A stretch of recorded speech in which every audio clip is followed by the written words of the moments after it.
ভারতবর্ষে ইসলাম ছড়িয়ে পড়লো। কিভাবে ছড়িয়ে পড়লো ভারতে, এর সূত্রটা কিভাবে হয়েছিল একটু আপনাদের সামনে বলি। আপনারা জানেন যে এই ভারতবর্ষে এসেছিলেন সুলতান মাহমুদ আর মোহাম্মদ বিন কাসিম, এগুলো আপনারা ইতিহাসে শুনেছেন। কিন্তু ভারতবর্ষে প্রথম ইসলাম এসেছিল বিশেষ করে ব্যবসা পারপাসে। আরবরা ব্যবসা করত, ভারতের সঙ্গে তাদের একটা ব্যবসা ছিল, আর এই ব্যবসাটা তারা খুব প্রাচীন কাল থেকে করত। আল্লাহ রাসূল সাল্লাল্লাহু আলাইহি সাল্লাম জন্মগ্রহণ করেননি তারও আগে থেকে একজন বিখ্যাত মিশরীয় সাহিত্যিক আহমদ আমিন, তিনি তার বিখ্যাত লেখা আস-সাকাফাতুল হিন্দিয়া এর মধ্যে লিখেছেন যে আরবরা ভারতীয় তরবারি এবং এখানকার চন্দন কাঠের প্রতি তারা খুব আগ্রহী ছিল, খুব উৎসাহ ছিল, ফলে এখান থেকে তারা চন্দন কাঠ এবং ভারতীয় তরবারি তারা নিয়ে যেত, আর তারা সেখান থেকে মালপত্র কিছু নিয়ে এসে এখানে বিক্রি করত, ব্যবসা করত। এই সূত্রে তারা যে বন্দরে ব্যবসা করত, বিশেষ করে মালাবার উপকূল, আরবিতে যাকে মাআবার বলা হয়, মাআবার মানে হচ্ছে পারঘাটা। আর এইভাবে আরব মুসলমানরা যখন পরবর্তীতে, আরব বণিকরা যখন পরবর্তীতে মুসলমান হলো, তখন তাদের চরিত্রের পরিবর্তন হতে শুরু করলো। চরিত্রের যখন পরিবর্তন হতে লাগলো, তখন তারা এই আরব মুসলমানদের চরিত্রে মাধুর্যে আপ্লুত হয়ে এই দেশের মানুষ তারা দলে দলে মুসলমান হতে শুরু করলো। কেন করলো? আসলে এই দেশের যে পরিস্থিতি ছিল ভারতের, এই পরিস্থিতিটাও আরবের চেয়েও খারাপ ছিল। কিরকম জানেন? সমাজ ছিল জাতিভেদ কোথায় ভরপুর। সমাজের মানুষকে 4টি শ্রেণীতে ভাগ করা হয়েছিল। একটা ব্রাহ্মণ, বৈশ্য, ক্ষত্রিয় আর শূদ্র। ব্রাহ্মণরা মাথা থেকে, বৈশ্যতা বাহু থেকে, আর ক্ষত্রিয়রা উরু থেকে, আর শূদ্ররা পায়ের পাতা থেকে তৈরি হয়েছে। এই ইজিম, এই মতাদর্শে এই ভারতের বিশেষ করে ব্রাহ্মণ্যবাদ, এই মতাদর্শে তারা বিশ্বাস করত। এবং বিশেষ করে যারা শোষক শ্রেণীর মানুষ, মুষ্টিমেয় কিছু মানুষ, তারা এই বেশিরভাগ দলিত অর্থাৎ শূদ্র শ্রেণীর মানুষের উপরে নানান ভাবে অত্যাচার এবং অবিচারের স্টিম রোলার চালাত। একটা দলিত, একটা আদিবাসী, সে মন্দিরে উঠতে পেত না। একটা শূদ্র, সে যদি বেদ পড়তো তাহলে তার জিহ্বাকে কেটে দেওয়া হতো, যদি বেদ শুনতো তার কানে সীসা গলিয়ে ঢেলে দেওয়া হতো, রাস্তায় চলতে গেলে তার বুকে ভাঁড় বাঁধতে হতো কাশ থুতু ফেলার জন্য, রাস্তায় চলতে গেলে তার মাজায় ঝাঁটা বাঁধতে হতো পায়ের পদচিহ্ন মেটানোর জন্য। এইরকম একটা নিষ্পেষিত সমাজ, সেই সমাজে আমাদের জন্ম হয়েছিল। এবং আমাদের পূর্বপুরুষরা এই দেশেরই, আমরা আরব থেকে আসিনি। আজকে আমাদেরকে ভুল প্রচার করা হচ্ছে যে মুসলমানদেরকে, এরা বিদেশি, এদেরকে তাড়িয়ে দিতে হবে। কিন্তু না, আমাদের পূর্বপুরুষরা এই ব্রাহ্মণ্যবাদীদের অত্যাচারে অতিষ্ঠ হয়ে তারা দলে দলে মুসলমান হয়েছে। যখন আরব বণিকদেরকে দেখেছে যে কালো এবং ধলো একই কাতারে নামাজ পড়ছে, ছোট এবং বড় একই কাতারে নামাজ পড়ছে, রাজা প্রজা একই কাতারে নামাজ পড়ছে, তাদের মধ্যে কোনো জাতিভেদ প্রথা নাই, কোনো উঁচু নিচু নাই, তারা একই থালায় বসে সবাই মিলে খাচ্ছে, এইরকম একটা সৌভ্রাতৃত্বময় একটা সিস্টেম দেখে ভারতের এই দলিত আদিবাসী শ্রেণীর মানুষ তারা দলে দলে মুসলমান হয়েছিল। এই বন্ধুরা আমার, কি আমি বানিয়ে বলছি? বানিয়ে বলছি না, আপনি বই কিনবেন। ঈশ্বরচন্দ্র বিদ্যাসাগর বইয়ের নাম, বইটার নাম কি? ঈশ্বরচন্দ্র বিদ্যাসাগর। লিখেছেন কে? ডক্টর বিনয় ঘোষ। আপনারা বলবেন বিনয় ঘোষ এবং মুসলমানদের দালাল না চামচা, তার ঠিক নাই। Doctor Binoy Ghosh MA PhD London, gold medallist, তিনি হিজিবিজি মানুষ নন। তারপরে আপনি বই পড়বেন, অসংখ্য বই লেখা হয়েছে ভারতবর্ষ ইসলাম, ভারতবর্ষ ইসলাম এই বই পড়বেন। এই বইয়ে ভারতের আদিবাসী দলিত শ্রেণীর মানুষরা কিভাবে মুসলমান হয়েছিল, কি কারণে মুসলমান হয়েছিল, সে বইয়ে সম্পূর্ণভাবে লেখা আছে। বইটা লিখেছেন কে? ডক্টর সুরজিৎ দাশগুপ্ত। শুধু তাই নয়, আপনি ডক্টর রমেশ চন্দ্র মজুমদারের বই পড়বেন, বাংলাদেশের ইতিহাস, সে বইয়ে আপনি কিছু তথ্য পেয়ে যাবেন। ভাই বন্ধুরা আমার, আজকে আমাদেরকে যে ইতিহাস শিক্ষা দেওয়া হয়, আমরা স্কুল কলেজে যে ইতিহাস পড়ি, এই ইতিহাস সম্পূর্ণ সঠিক ইতিহাস নয়। এই ইতিহাস যে সম্পূর্ণ সঠিক নয়, একথা ভারতের বড় বড় ঐতিহাসিক বলে গেছেন। যেমন ভারতবর্ষের সবচেয়ে বড় ঐতিহাসিক শ্রীমতী রমিলা থাপার, তিনি বলছেন যে স্কুল কলেজের যে সমস্ত বই পড়ানো হয়, এই সমস্ত তথ্যগুলা একেবারে ভুলে ভরা। এছাড়া রমেশ চন্দ্র মজুমদার তিনি বলছেন, ইহা কিছুতেই ভুলিলে চলিবে না যে সরকারি ইতিহাস এবং পণ্ডিত সুলভ ইতিহাসের মধ্যে আদর্শ, উদ্দেশ্য এবং দৃষ্টিভঙ্গিতে পার্থক্য থাকিবেই। এছাড়া ইরফান হাবিব, যিনি মুসলিমদের মধ্যে সবচেয়ে বড় ঐতিহাসিক, তিনি বলছেন সরকারি ইতিহাস সঠিক নয়। এই বন্ধুরা আমার বলবেন হয়তো সরকারি ইতিহাস সঠিক নয়, তাহলে আমরা জানবো কি করে, বুঝবো কি করে? আপনাদেরকে বেসরকারি ইতিহাস পড়তে হবে। শুধু চাকরি পাওয়ার জন্য, বড় জায়গা দখল করার জন্য শুধু সরকারি ইতিহাস পড়লে হবে না। বেসরকারি অনেক বই আছে, সেই বইগুলো আপনাদেরকে পড়তে হবে। সেই বই পড়ে আপনাকে জ্ঞান অর্জন করতে হবে। আজকে মিথ্যা ইতিহাস দিয়ে আমাদের জাতিকে কলঙ্কিত করার চেষ্টা করা হচ্ছে, এই জাতিকে শেষ করার চক্রান্ত চলছে। যদি আপনি সঠিক তথ্য যদি উপস্থাপন না করতে পারেন, প্রচার না করতে পারেন, তাহলে আমাদের অবলুপ্তি ঘটবে। ভাই বন্ধুরা আমার, আপনি অবাক হয়ে যাবেন, এই ভারতবর্ষে একজন রাজা, যিনি বিনা কারণে তিনি ইসলামের নিদর্শন দেখে মুসলমান হয়েছিলেন। তার নাম কি জানেন? চেরুমান পেরুমল। চেরুমান পেরুমল তিনি কেরলের চেরোয়ার রাজ্যের একজন রাজা ছিলেন। তিনি হঠাৎ করে দেখছেন পূর্ণিমার রাত্রিতে যে চাঁদটা দ্বিখণ্ডিত হয়ে গেল। তিনি ভাবতে লাগলেন, যেরকম দৃশ্য তো জীবনে কোনোদিন দেখিনি, কেন চাঁদটা দ্বিখণ্ডিত হয়ে গেল?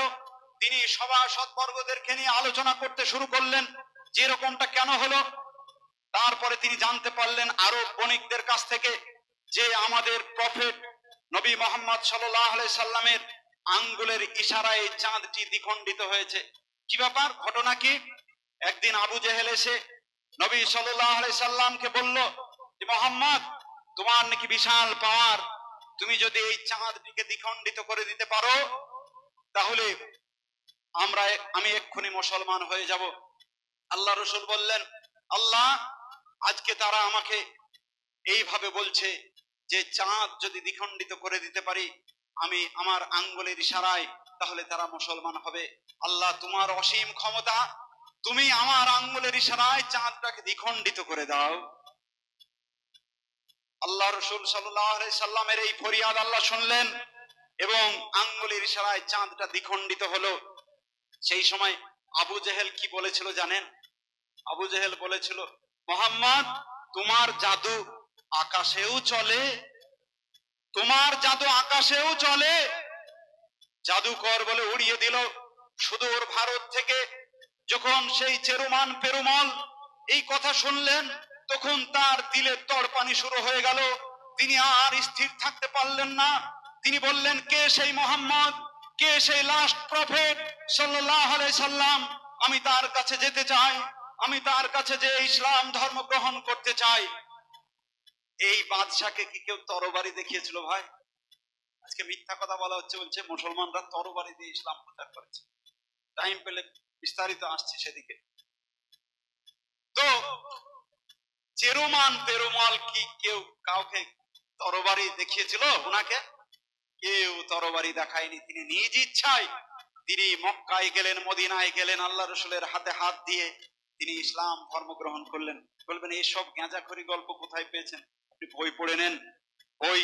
বইটার নাম বলে দিচ্ছি, ওটার নাম হচ্ছে ভারতবর্ষ ইসলাম, তারপরে পরাবৃত্ত, এই সমস্ত বই আপনি পেয়ে যাবেন। ভারতবর্ষ ইসলাম, এই বইয়ের লেখক হচ্ছে ডক্টর সুরজিৎ দাশগুপ্ত, একজন বিখ্যাত ঐতিহাসিক। ভাই বন্ধুরা আমার, আর একটা ঘটনা বলি। আপনারা সুলতান মাহমুদের নাম শুনেছেন? সুলতান মাহমুদ কি করেছিল? 17 বার কি ভারত আক্রমণ, জানেন না? সুলতান মাহমুদ 17 বার ভারত আক্রমণ করেছিল, এই কথা জানা নাই আপনাদের? ইতিহাসে আছে, আপনারা জানেন না কেন? সুলতান মাহমুদ 17 বার ভারত আক্রমণ করেছিলেন। কেন করেছিলেন? আপনারা বলবেন যে চেরুমান পেরুমলের কথা বলছেন, তা সুলতান মাহমুদের কথা বলুন। সুলতান মাহমুদ, মোহাম্মদ বিন কাসিম, তারা এত দুর্ধর্ষ, তারা কিভাবে মানুষ কেটেছে, মানুষ মেরেছে, দিয়ে আমাদের সব মন্দির ভেঙেছে, মন্দির ভেঙে মসজিদ বানিয়েছে, তারপরে আমাদের সেকে সব হত্যা করেছে, তরবারির ভয় দেখিয়ে সব মুসলমান করে নিয়েছে। অনেকে বলতেই পারেন যে সুলতান মাহমুদ, মোহাম্মদ বিন কাসিমের একটু গল্প বল। তো প্রথমে সুলতান মাহমুদের একটু গল্প বলি, শুনবেন তো? সুলতান মাহমুদ কোথাকার শাসক ছিলেন? গজনির। গজনির। তো সুলতান মাহমুদ 17 বার ভারত কেন আক্রমণ করতে এলেন? সুলতান মাহমুদের আগে গজনির যিনি সুলতান ছিলেন তার নাম হচ্ছে সুবক্তগিন। এই সুবক্তগিনকে সর্বপ্রথম ভারতের পাঞ্জাবের শাহী রাজা জয়পাল প্রথম আক্রমণ করেছিলেন সৈন্য বাহিনী নিয়ে গিয়ে। এতে জয়পাল পরাজিত হয়, বন্দী হয়ে যায়। ফলে জয়পাল মুচলেকা দেয়, দেওয়ার পরে আবার ফিরে আসে যে অনেক ধনসম্পদ, হস্তি বাহিনী আপনাকে পাঠানো হবে, আমাকে ছেড়ে দেওয়া হোক। সুবক্তগিন জয়পালকে ছেড়ে দিলেন। জয়পাল বাড়ি ফিরে এসে বিশ্বাসঘাতকতা করে আবার বড় করে সৈন্যবাহিনী গঠন করে আবার আক্রমণ করতে চলে গেলেন। আবার পরাজিত হলেন, বন্দী হয়ে গেলেন। বন্দী হওয়ার পরে তিনি আবার মুচলেকা দিলেন। মুচলেকা দিয়ে তিনি বললেন, আমি অনেক উপঢৌকন পাঠাবো, ধনসম্পদ পাঠাবো, আমাকে ছেড়ে দেওয়া। তাকে যখন ছেড়ে দেওয়া হলো, তিনি আবার বিশ্বাসঘাতকতা করলেন। তো উত্তর ভারতের সমস্ত রাজাদেরকে একসঙ্গে করে বিশাল এক বাহিনী নিয়ে তিনি আবার গজনি আক্রমণ করলেন। প্রতিমধ্যে লাখম বলে একটা জায়গা, সেই জায়গায় তুষার বৃষ্টি হওয়ার কারণে পুরো এই যে যুদ্ধ অভিযানটা ভেস্তে যায় এবং সুবক্তগিন ফিরে যান। আর এদিকে রাজা জয়পাল তার লোক নিয়েও চলে আসে। এরপরে সুবক্তগিনের মৃত্যু হয়ে যায়। এই সুবক্তগিনের মৃত্যুর পরে মানে সুলতান হচ্ছেন সুলতান মাহমুদ। তাহলে দোষটা কার ভাই? রাজা জয়পালের না সুবক্তগিনের না সুলতান মাহমুদের? আপনার পিতা যদি মারা যায় বা আপনার আত্মীয় যদি মারা যায়, যে কারণে কেউ যদি মারে বা কোনো কারণে, তাহলে তার জন্য আপনি তো লড়াই করবেন, এটাই তো সত্য। তো সুলতান মাহমুদ এবার আক্রমণ শুরু করলেন। এটা আপনারা ইতিহাসে জানেন। যেটা জানেন না সেটা হচ্ছে সুলতান মাহমুদ সংস্কৃত ভাষায় তিনি পারদর্শী ছিলেন। সুলতান মাহমুদ তার যে সঙ্গী আল-বিরুনি, তিনি উত্তর ভারতের অধিবাসীদেরকে প্রথম হিন্দু বলে অভিহিত করেছিলেন। সুলতান মাহমুদ তার দরবারে তিনি সংস্কৃত ভাষা চর্চা করতেন এবং তার যে মুদ্রা ছিল সেই মুদ্রার এক পিঠে সংস্কৃত ভাষা খোদাই ছিল। কিন্তু এত গুণের কথা সুলতান মাহমুদের ইতিহাসে আপনারা পাবেন না। শুধু নিষ্ঠুরতার কথাই আপনি জানতে পারবেন। বলবেন আপনি এই কথাগুলো বানিয়ে বলছেন না, কোথা থেকে? প্রসঙ্গ আধুনিকতা ও সত্যাগ্রহ সংহতি এই বইটা কিনে আপনি 78-79 নম্বর পেজে পেয়ে যাবেন। লিখেছেন কে? লিখেছেন ডক্টর সুরজিৎ দাশগুপ্ত। ভাই বন্ধুরা আমার, এইভাবে অসংখ্য অভিযোগ আমাদের উপরে আছে। কি কি অভিযোগ আছে? যে মুসলমানরা বিদেশি, মুসলমানরা হিন্দু মন্দির ধ্বংসকারী, মুসলমানরা এক হাতে কোরআন এক হাতে তরবারি নিয়ে কেটেছে আর মুসলমান বানিয়েছে। এইভাবে অসংখ্য আমাদের প্রতি মিথ্যা অপপ্রচার, মিথ্যা তথ্য আমাদের সামনে পেশ করা হচ্ছে। কিন্তু সত্যি কি ভাই আমাদের রাজা বাদশারা এক হাতে তরবারি এক হাতে কোরআন নিয়ে কি মুসলমান করেছেন? যদি করতেন, এই ভারতবর্ষে মুসলমানরা শাসন করেছে কতদিন বলেন? 1000 বছর, অর্থাৎ 750 বছর। তারা যদি এই কর্ম চালাতেন যে হয় মুসলমান হও আর না হলে খাচাম করে কেটে দেব, তাহলে এই ভারতবর্ষে হিন্দুর সংখ্যা কম হতো না বেশি হতো না একবারে খতম হতো? একটু বুঝে উত্তর দেন। খতম হতো কি হতো না? একবারে খতম হতো, কিন্তু এটা করেননি। আর আমাদের ইসলাম ধর্মে ওটা নিষেধ আছে। আল্লাহ পবিত্র কোরআনে বলছেন, লা ইকরাহা ফিদ্দিন ক্বাদ তাবায়্যানা রুশদু মিনাল গায়্যি। দিন সম্পর্কে কোনো জবরদস্তি নেই, সত্য স্পষ্ট হয়েছে মিথ্যা থেকে। ভাই বন্ধুরা আমার, আমাদেরকে বুঝতে হবে যে কিভাবে মিথ্যা কথা বলা হচ্ছে। আর কি বলা হচ্ছে? আমরা বিদেশি না। এর আগের বক্তব্যে আপনারা বুঝতে পেরেছেন যে আমরা পূর্বপুরুষদের যে আদিবাসী দলিত, সেখান থেকে আমরা কনভার্টেড মুসলমান। আর কি অভিযোগ আমাদের? যে মুসলমানরা গরু জবাই করে খায়, গরু আমাদের দেবতা, গরু জবাই করে খায়। ভাই বন্ধুরা আমার, এমন একটা সময় ছিল, স্বামী বিবেকানন্দ বলেইছেন যে এমন একটা সময় ছিল যে হিন্দুরা গরুর মাংস না খেলে তাদের ব্রাহ্মণ্যত্ব থাকতো না, তাদের হিন্দুত্ব থাকতো না। বইটার নাম বলে দিচ্ছি, বিবেকানন্দ রচনা সমগ্র, পেজ নম্বর 714। একদিন স্বামী বিবেকানন্দের কাছে, আমাদেরকে তো শুনতে হচ্ছে, অন্যান্য অনেক রাজ্যে দেখবেন গো হত্যা বন্ধ করে দিয়েছে, কিন্তু গো হত্যাটা একটা রাজনীতি। এটা কখনোই ভেবেন না যে হিন্দু ধর্মে আছে, নিষেধ আছে, এরকম কিছু ব্যাপার নয়। যদি নিষেধ থাকতো তাহলে স্বামী বিবেকানন্দের মতো লোক একথা বলতেন না। আর স্বামী বিবেকানন্দ একটা বড় মানুষ না ছোট মানুষ বলেন তো? বিরাট মানুষ। স্বামী বিবেকানন্দ সম্পর্কে কি বলা হচ্ছে জানেন? রামকৃষ্ণ পরমহংস দেব বলছেন যে আমি জানি তুমি সপ্তর্ষি মণ্ডলের ঋষি, নররূপী নারায়ণ জীবের কল্যাণে দেহ ধারণ করিয়াছ। বিবেকানন্দ চরিত, পেজ নম্বর 85। এই বইয়ে তাকে মহান বলা হয়েছে, অথচ তার কথাগুলোকে আজকে মানা হচ্ছে না। তার কথা দিয়েই কাঁটা তুলতে হবে আমাদেরকে। রাজি আছেন তো ভাই? এই বইগুলো একটু কিনবেন, কিনে পড়বেন। রাজি আছেন? স্বামী বিবেকানন্দের কাছে একজন সন্ন্যাসী গেরুয়া বস্ত্র পরে এসে বলছে, স্বামীজি কিছু চাঁদা দেন। তা কিসের চাঁদা? তো বলছে আমি গো রক্ষা সমিতি থেকে এসেছি, আমরা ওই বুড়ো গরুগুলাকে একটু কিনে রাখছি, যাতে ওই গরুগুলাকে কিল করতে না পারে, হত্যা করতে না পারে। তো বলছে কেন? তো বলছে ওগুলাকে মানে জবাই করে কসাইরা মাংস ভক্ষণ করছে, ফলে আমরা ওগুলাকে কিনে রাখবো, ফলে এগুলাকে আর হত্যা করতে পারবে না। স্বামী বিবেকানন্দ বলছেন যে তোমরা কি খবর রাখো যে ভারতবর্ষে দুর্ভিক্ষে কত মানুষ মারা যাচ্ছে? তখন ওই ব্যক্তি বলছেন যে স্বামীজি আমরা তো এইসব খবর রাখি না, আমরা তো গোরক্ষা সমিতির লোক, আমরা গরু কিভাবে সংরক্ষণ করা যাবে এ নিয়ে ভাবি। স্বামীজি বলছেন যে গরু রক্ষা করার কথা ভাববে আর মানুষ রক্ষা করার কথা ভাববে না। তখন সেই সন্ন্যাসী বলছে, স্বামীজি একটা কথা বলবো। তো বলো। ওদের পাপ ছিল বলে তারা মরছে, দুর্ভিক্ষ হয়েছে, ওদের পাপ হয়েছে, সেই কারণে ওখানে দুর্ভিক্ষ হয়েছে। স্বামীজি বলছেন দুর্ভিক্ষ হয়েছে মানুষের পাপের কারণে? তাহলে একথা শুনে রাখো যে তোমাদের গোমাতাদেরও পাপ ছিল, সেই কারণে কসাইরা তাদেরকে জবাই করে খাচ্ছে। তখন সেই সন্ন্যাসী বলছেন, স্বামীজি তাহলে একটা কথা বলবো। বলো। বলতে তো বলছি। তো শাস্ত্রে যে আছে গরু আমাদের মা।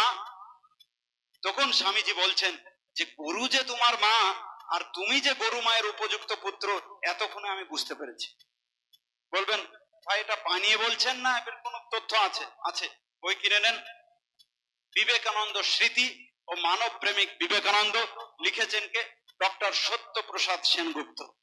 ভাই বন্ধু আমার, আমাদেরকে বুঝতে হবে আমাদের নামে যে অভিযোগগুলো দেওয়া হচ্ছে এই সমস্ত অভিযোগ মিথ্যা। আর কি বলা হচ্ছে?